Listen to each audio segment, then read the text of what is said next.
Hi, book lovers. I was at the Eras tour yesterday. I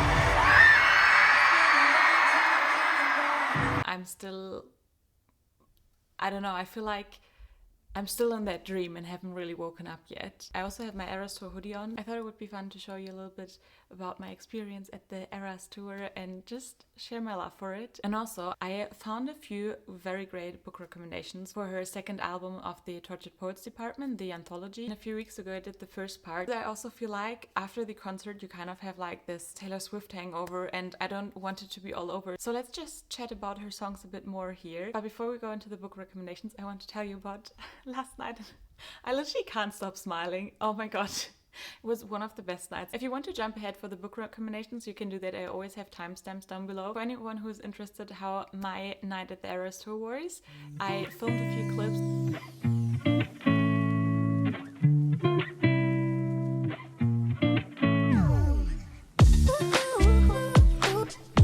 Friends, I'm getting ready for the Eras Tour concert tonight and I've already cried today. I can't believe I'm going. I'm so excited. I want to do my hair next. I want to do like the Tortured Poets department era.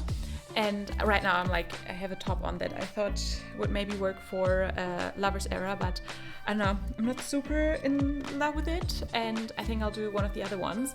And I'm so excited.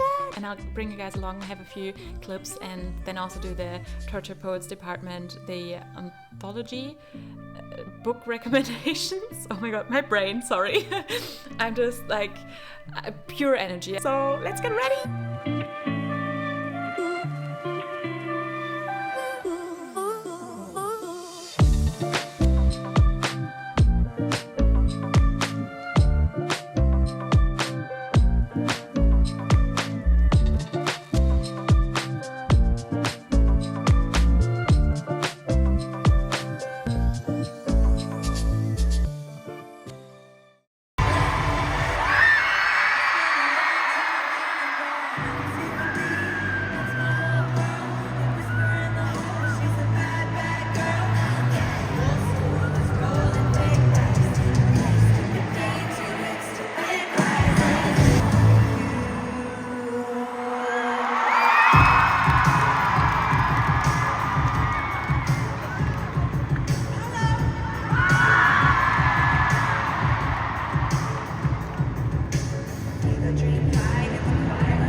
Parties were tasteful, they wrote it aloud. The doctor had told him to settle down. It must have been her fault, this hurricane. And they said, there goes the last great American dynasty. Who knows if she never showed up or could have been. There goes the maddest woman this town has ever seen. Mama this time, ruining everything.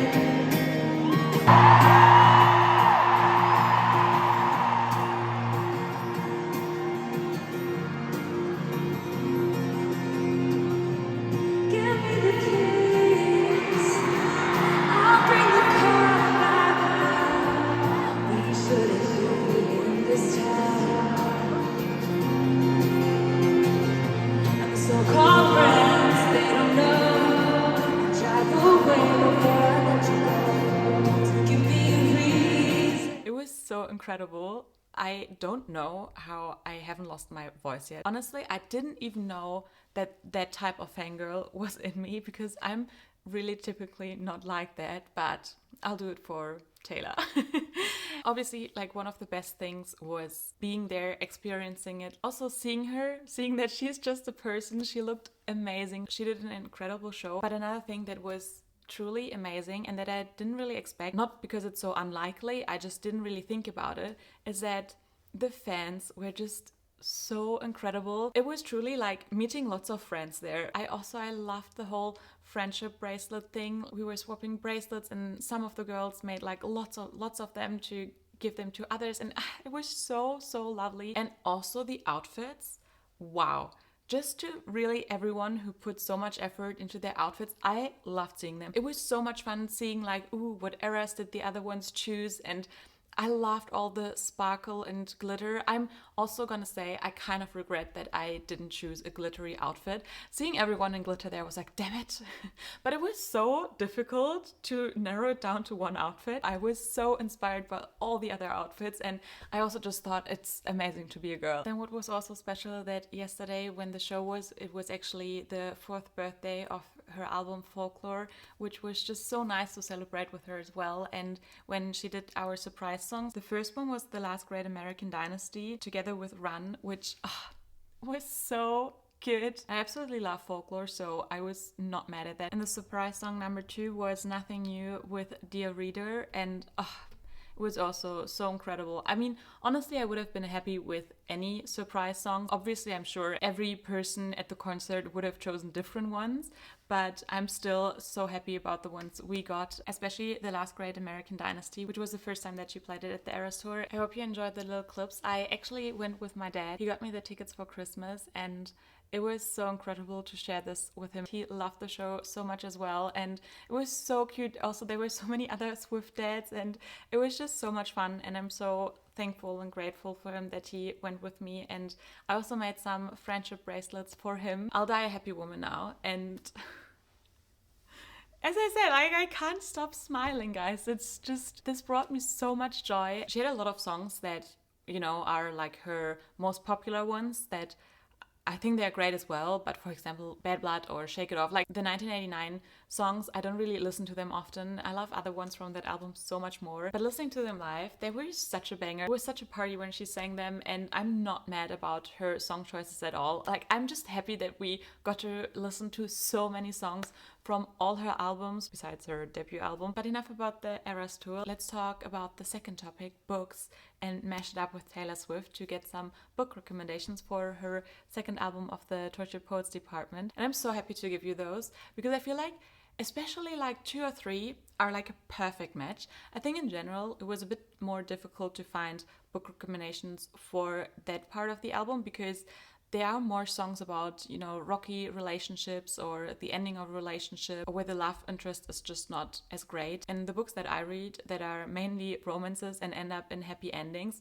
I feel like didn't really fit the vibe. And I didn't want to do a recommendation if they didn't fit. I mean, some of them, they're not perfect, but I still feel confident for them. And besides one, there are also no repeats from the first album with the 16 songs that I did recommendations for. So we have new recommendations, and let me tell you about the first one, because that is one of my perfect fits, and one where it was like, I just need to find other ones because I want to tell you about this match made in heaven. And the first song is I'm Gonna Get You Back, and I love that song so much. And I think almost immediately when I heard this song, my mind went to Magnolia Parks. Of course it did. Like, how could it not? This whole song, I feel like, just screams Magnolia Parks. And I mean, just the first line, lilac short skirt, the one that fits me like skin. Come on. That already is the clue that we're talking about Magnolia here. And I have the first and the second Magnolia Parks book. I mean, if you read the whole universe, you would have the Daisy Hates book in between. But I didn't really assign this song to like one or the other. I feel like it just fits Magnolia Parks, like the character, the best. And other than the first line, and basically the whole song, what also stood out was, so you have the first line, lilac short skirt, the one that fits me like skin, did your research, you knew the price going in. And I'll tell you one thing, honey, I can tell when someone still wants me. Come clean. Standing at the bar like something's funny, bubbly. Once you fix your face, I'm going in. And I feel like that tells you already the vibe of the relationship she has with BJ. I hear the whispers in your eyes. I'll make you want to think twice. You'll find that you were never not mine. You're mine. That is so them. And I mean, the whole song is a bit more confident than Magnolia appears in the books. But in general, these lines really, really fit.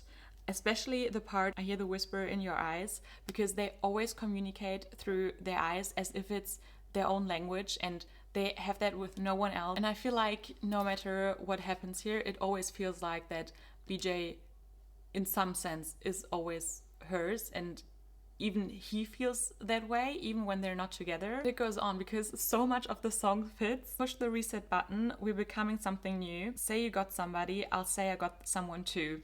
That is especially the second book. We broke all the pieces, but still want to play the game.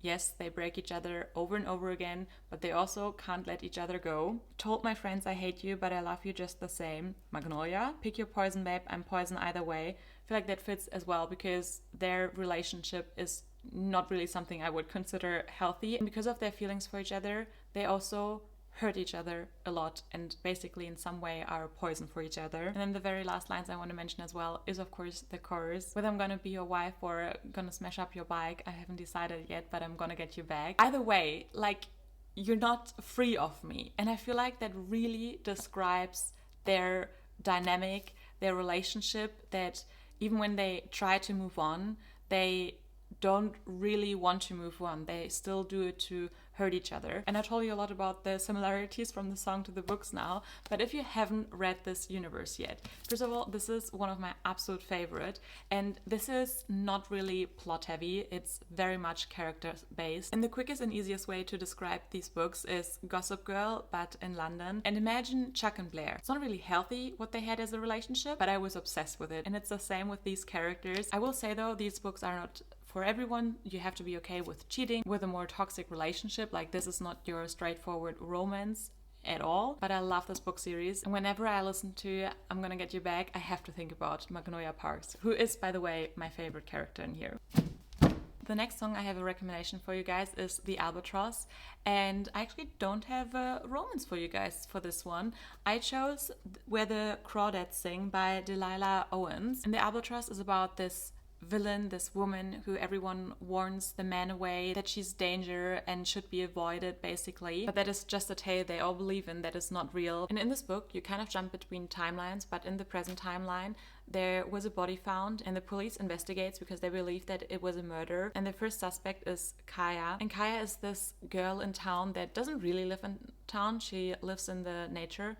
I think it's called the Marsh, because they also call her the Marsh Girl. And this also has like a romance subplot in here, and I mean, can't really tell you too much about it since I don't want to give away spoilers, but she comes close to two guys, and this whole town kind of avoids her and lets her just live by herself. She kind of gets abandoned by her family. She's very young when she learns how to fends for herself. When it comes to this murder investigation, it's not really about the facts, it's more about what these people believe, that it kind of has to be her. You know, she's the outsider and she brought danger to the men there. She's also, you know, a temptation because she's more beautiful. So I thought that the Albatross kind of fit the vibe. I also got some lyrics for you guys here. The first one is, wise man once said, one bad seed kills the garden, one less temptress, one less dagger to sharpen. Locked me up in towers, but I'd visit in your dreams, and they tried to warn you about me.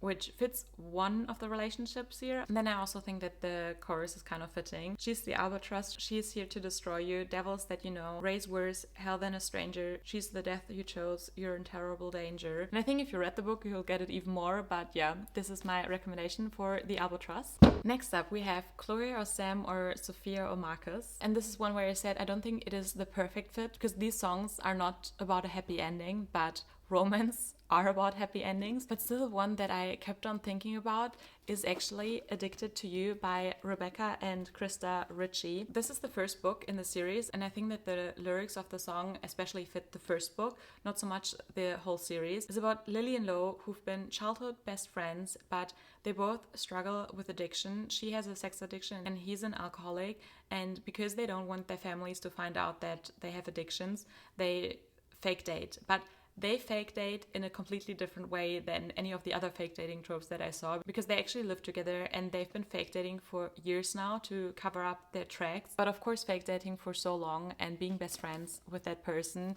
really dangles on the line of like real feelings. But they're also two very broken people, not just because of their addictions, but just also the way they were brought up. And they both need to do a lot of healing in this whole book series. And why I thought of Lily and Lo when I listened to the song is the lyrics. The first verse actually, your hologram stumbled into my apartment, hands in the hair of somebody in darkness, named Chloe or Sam or Sophia or Marcus. And I just watched it happen. As the decade would play us for fools, and you saw my bones with somebody new who seemed like he would have bullied you in school, and you just watched it happen. Like, that's basically at the beginning what they do. And I think I see this song more in Lo's perspective actually. So since Lily has a sex addiction, he sees her with a lot of guys all the time and it really hurts him, but he doesn't really know what to change since it is her addiction. And therefore also the line, you needed me but you needed drugs more, fits them so perfectly well, because they do need each other so much, but their addictions are also the biggest thing that stand in their way. And that's also why I chose the first book, by the way. It's not that this is the same throughout this whole series. And then I think also the chorus is fitting for both perspectives, but again, I kind of see this more as Lo's perspective. If you want to break my cold heart, just say I loved you the way that you are. If you want to tear my world apart, just say you've always wondered. And I think if you read the series, you'll get it. Like, there is a lot of wondering, especially on his part. And I think for them, the sentence, I love you the way that you are, is just so important and powerful. I mean, the song is not how their relationship ended, but in a way, it's kind of how I feel about them at the beginning. Sorry, I had to clear up some storage, so this might be a slightly different angle. However, the next book recommendation I have here is How Did It End? And I didn't have to think long for that one. In this book, you have the writer Chani, who did an interview with the movie star Gabe, I think is his name, like 10 years ago. And that interview went completely viral. They spent a whole weekend together and kind of gave off the vibes that something happened between them back then. And everyone still wants to know what happened and basically how it ended. And now, 10 years later, they want to redo that interview. And since Chani is a professional, she agrees to redo that interview. But she's kind of frustrated that she's mainly known for that interview and not really just the writing, but kind of the role she played for that interview, and how all the people want to know what happened between them and how did it end, like why didn't they talk for so long, why is she so reluctant to redo that interview. I think that really fits the vibe of How Did It End, because that song kind of reflects on how people want to know about the breakup, the scandal, but not really about the real feelings or the people. You know, people like to gossip, and a breakup or alluding to like an affair or something that might have happened and ended in a bad way is just something that people like to gossip about. So I think that song is very fitting for the book, especially as I said, the chorus. Next up, we have another favorite, and that is So High School. And for that, I actually went a little bit different with my book recommendation, because I feel like that song just really captures the whole high school vibe. Like, it does exactly what it wants to do, what it promises. And I kind of wanted to do the same with the book. So my book recommendation is not necessarily like the lyrics that I took inspiration from, but it's more of the feeling that the song gives us listeners. And I wanted to give you guys a book that really brought me the whole like high school feeling and kind of like falling in love for the first time, that giggly feeling when you're so fresh in love. And I love the song so much. And I also love my book recommendation. I think it's one of my, if not the favorite, young adult romance that I've read, and that is Excuse Me While I Ugly Cry by Joya Goffney. Hope I'm saying that right. This book really gave me like high school romance vibes, and it was so fun to read. And in this book we have Quinn, who I think is in a lot of things very relatable, and she has a journal where she kind of keeps lists of everything, but not like shopping lists, more of like 10 reasons why I like this person, or 5 people I have a crush on. So lists basically about all her secrets. And one day she accidentally swaps her journal with Carter, and Carter lost that journal. So they both team up to find out who got that journal, because also the person who has the journal kind of blackmails her to do all these things she's afraid to do. And while Carter's helping her, she suspects him to be the one that actually blackmails her, because he was the last one with her journal. But he actually not only helps her with finding her journal, but also overcoming her fears. And I love this book so much. It was so much fun, so much angst, and if you want that so high school feeling, I recommend this book. My next book recommendation, I feel like, is also kind of a perfect fit, and that's for the song I Hate It Here. And my book recommendation is People on Platform 9 by Claire Pooley. But this is general fiction, and it's basically about these 5 strangers who all commute. So strangers you see every day but you don't really talk to. But this story kind of explores the idea of what would happen if you would start talking to these strangers. And at the middle of these, I think 5 or more characters, you have Iona, who is a writer, and she used to be like one of the first it girls. She is in her, I think, like 60s maybe now, and she has all these great stories, and she wants to help everyone with their problems, and she's like part of every story. But once you get more into the story, you see that maybe what she portrays to be this really fun woman, there's maybe a very sad and lonely part in her. And I don't want to say too much about this book to like give anything away, but if you read this, I think you'll know how much the song actually fits this book, especially Iona. I feel like I Hate It Here is kind of Iona's story, where she's at, and I'm gonna give you some lines that really reminded me of her. Actually, the first verse: quick, tell me something awful, like you're a poet trapped inside the body of a finance guy. Tell me all your secrets, all you'll ever be is my eternal consolation prize. You see, I was a debutante in another life, but now I seem to be scared to go outside. If comfort is a construct, I don't believe in good luck, now that I know what's what.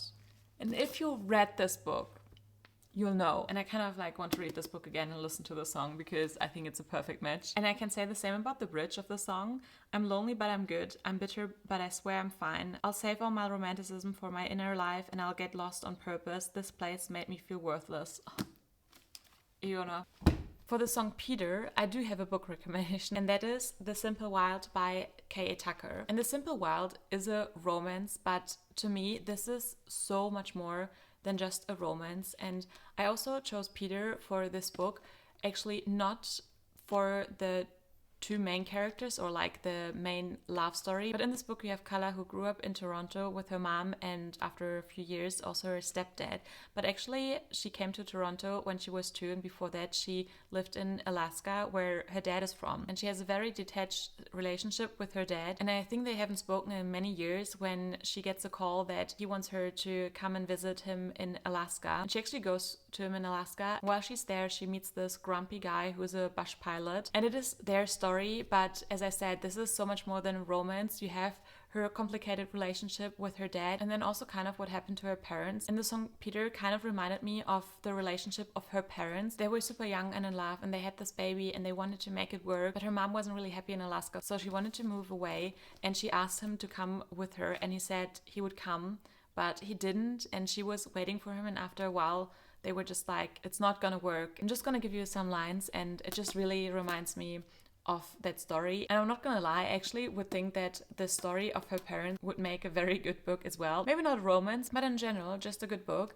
And the story, I feel like, would kind of go along those lines from Peter. Forgive me, Peter, my lost fearless leader, in closets like cedar, preserved from when we were just kids. Because when they got together and got pregnant, it kind of feels like that they were just kids still. There's one conversation between characters in here that really reminds me of the lines, we both did the best we could do underneath the same moons in different galaxies. Like sometimes you really want something to work out, but you're not there yet. So that's why I think the pre-chorus and chorus fits this. And I didn't want to hang around, and we said it was just goodbye for now, because when she left Toronto there was still kind of hope that he would come and get her. So the whole you said you were gonna grow up, then you were gonna come find me, and the rest of the chorus just suits that relationship, that situation in the past, and therefore I chose The Simple Wild. This book is also one of my absolute favorites.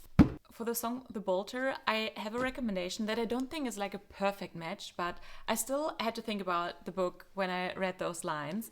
And I'm talking about The Chase. This is part of the Briar U series. I think it's the first one actually. And this is like a spin-off series of the Off-Campus series. I really like the Off-Campus series, and I read 2 books of this series. I like this one, I didn't like the second one. But I feel like this might not be everyone's cup of tea, especially because the main character, she's like very girly, out there. She's like the socialite, she's a fashion girl. And I feel like she's a character that a lot of other main characters have like as a friend. I don't see her type often as a main character, but that's one I actually really do enjoy reading. So in this one you have Summer, who moves in with 3 guys, I think, and she kind of always had a crush on one of them, and she actually has a lot of chemistry with him, Fitzy, but he's very reluctant to get with her, and he kind of has like a narrow view of her, and she obviously doesn't like that. And I feel like they have kind of a lot of going back and forth, and one of the best friends of Fitzy has a crush on her, and they're also kind of getting to know each other because that guy is showing interest in her, whereas Fitzy is very in denial about his feelings. But the lines that reminded me of the book: with a quiet bewitching face, splendidly selfish, charmingly helpless, excellent fun till you get to know her, then she runs like it's a race, behind her back her best mates laugh. These lines just kind of remind me of Summer. And then I said, like, the whole back and forth kind of reminds me of the chorus. Started with a kiss, oh we must stop meeting like this, but it always ends up with the town car speeding out the drive one evening, ended with the slam of a door. I feel like in this book at least one door has been slammed. And then also the lyrics: she's been many places with the man of many faces, first they're off to races and she's laughing,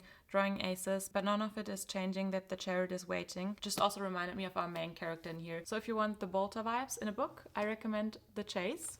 Then my last book recommendation for today is a very fun one, and that is for Robin. In Robin, we're basically in a child's POV and just how to preserve a childhood, and I just immediately thought about like a single parent trope, and the one that like sprang to me is Caught Up by Liz Tomford. And I want to give you some lines before I tell you why I think this book is very great for the song. You have no room in your dreams for regrets, you have no idea. The time will arrive for the cruel and the mean. You'll learn to bounce back just like your trampoline, but now we'll curtain your curiosity, sweetness. And in Caught Up, the boy is quite young still. I mean, I think he's not even 2. But the story is about Kai, who's a baseball player, and he didn't even know that he had a son until one of his flings shows up and basically says, here's your son, he's 6 months old, I don't want to have anything to do with him, he's your responsibility now. And he changes everything immediately, and his son becomes his whole world. And the whole time he has so many fears about not being enough for his son or screwing anything up, and he also has a hard time to like letting go, because since he is an athlete, he needs like a nanny, and the nanny that comes in, Miller, is just the perfect addition to their lives. And why I think that the song fits this book is that they just want the best for the kid, and they know that, you know, one day they will have to like tell him that his birth mom didn't want him, but they do everything that their son feels loved and has so many other people who chose him, and they know that that conversation will come at one day, but for now they will preserve everything and just, you know, give him sweetness and just want that he flourishes, that he goes higher and higher. And you could probably do so many other single parent trope books for this song, but that's the one that I chose that I think fits really well. And with that, we have the second part of the Tortured Poets department, the second album, covered with book recommendations. I hope you enjoyed this. I hope you enjoyed this video. To me, this was so much fun to just extend the whole Taylor Swift experience with the concert. And if you like this video, please give it a thumbs up and also subscribe for more bookish content. Let me know in the comments anything that's Taylor Swift related. I hope you have a good day, and I'll see you in my next one. Bye!